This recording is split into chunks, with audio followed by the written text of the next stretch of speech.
Hello.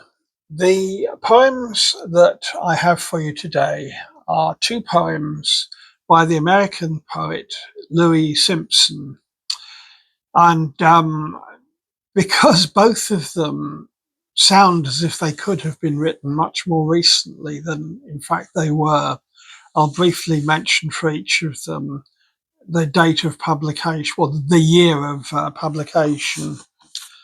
So the first of them is called To the Western World, and this was published in a collection of his in 1959.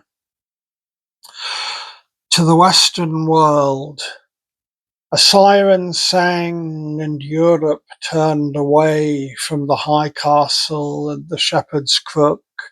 Three caravels went sailing to Cathay on the strange ocean, and the captains shook their banners out across the Mexique Bay.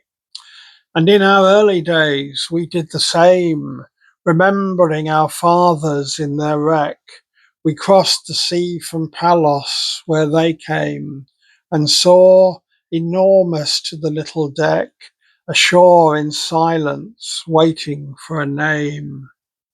The treasures of Cathay were never found in this America, this wilderness, where the axe echoes with a lonely sound. The generations labour to possess, and grave by grave we civilise the ground.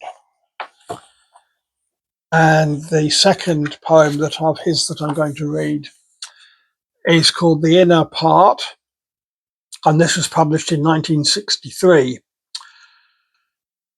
When they had won the war, and for the first time in history, Americans were the most important people, when the leading citizens no longer lived in their shirt sleeves, and their wives did not scratch in public, just when they'd stopped saying, "Gosh," when their daughters seemed as sensitive as the tip of a fly rod, and their sons were as smooth as a V8 engine.